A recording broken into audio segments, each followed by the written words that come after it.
1800 কোটি টাকা থেকে বেড়ে 18,000 কোটি টাকায় দাঁড়িয়েছিল কক্সবাজার রেল প্রকল্পের বাজেট।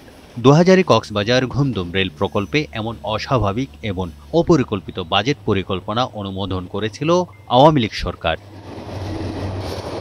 মিয়ানমার সীমান্তের কাছে বান্দরবানের ঘুমদুম পর্যন্ত রেললাইন করার উদ্দেশ্য ছিল আন্তঃদেশীয় রেল নেটওয়ার্ক স্থাপন করা, কিন্তু প্রকল্প অনুমোদন হলেও এ নিয়ে মিয়ানমারের সাড়া মেলেনি। তাই ঘুমদুম অংশের 29 কিলোমিটার রেললাইন নির্মাণ আগেই বন্ধ হয়ে গিয়েছিল।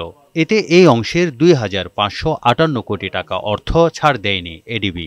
ঘুমদুম অংশের জন্য আমাদের কোনো ফান্ড দেয়নি এডিবি বা কোনো ডোনার এজেন্সি, এখানে আমাদের কোনো ফান্ডও দেয়নি এবং মায়ানমারের সাথে আমাদের এমইও হয়নি। সে কারণে রামু থেকে ঘুমদুম অংশটুকু হচ্ছে না। আওয়ামী লীগ সরকার পতনের পর অন্তর্বর্তী সরকারে এসে ব্যয় সংকোচন নীতি গ্রহণ করে পর্যালোচনা করা হয় চট্টগ্রামের দোহাজারী থেকে কক্সবাজারের রামু পর্যন্ত পুরো প্রকল্প। এতে এই 101 কিলোমিটার রেল লাইন অংশে 4,140 কোটি টাকা সাশ্রয় হয়। প্রায় 37% আমাদের কস্ট সেভিং হচ্ছে।